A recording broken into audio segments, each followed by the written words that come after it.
So, ఈ uncut necklace మనం redesign చేసాము. ఈ రీడిజైన్ చేసే ముందు ఇక్కడి వరకే ఉండింది మనకి నెక్లెస్‌కొచ్చేసి. అండ్ ఈ బీడ్స్ కూడా లేదు. చాలా సింపుల్‌గా ఉండింది. So, customer wants something special and unique ఉండాలి. మనము uncut necklace after some days కొద్దిగా డల్‌గా అయిపోయి కలర్స్ బ్రైట్‌గా అనిపించదు నెక్లెస్ వేసుకున్నప్పుడు గూడా. సో, కొంచెం యాడ్ చేస్తే కలర్ మనకు పింక్ మనం ఇక్కడ రూబీ పింక్ యూజ్ చేసాము. ముత్యాలు అండ్ పింక్ బీడ్స్ యూజ్ చేసేసరికి ఇది కొంచెం లైఫ్ వచ్చింది ఈ నెక్లెస్‌కి. మనం నెక్లెస్ లాగా కాకుండా సో, దీన్ని లాంగ్ లాగా గూడా వాడుకోవచ్చు అని చెప్పేసి ఇక్కడ మనము ఈ 3 లైన్స్ మనం యూజ్ చేసేసరికి ఇది 2 ఇన్ 1 లాగా వాడుకోవచ్చు. ఇన్ కేస్ కస్టమర్ కావాలి అంటే ఓన్లీ నెక్లెస్ లాగా పైకి పుల్ చేసి డోరీ ఉంటుంది.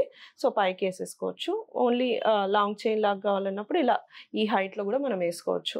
సో, ఇక్కడ చూస్తే ఇక్కడ మనము ఈ పెండెంట్‌ని హైలైట్ చేసాము. నెక్లెస్‌ని కూడా సింపుల్‌గా హైలైట్ చేసాము. అరౌండ్ 8-10 గ్రామ్స్‌లో మొత్తం నెక్లెస్ తయారైపోయింది. ఎంత బ్యూటిఫుల్‌గా ఉందో చూడండి.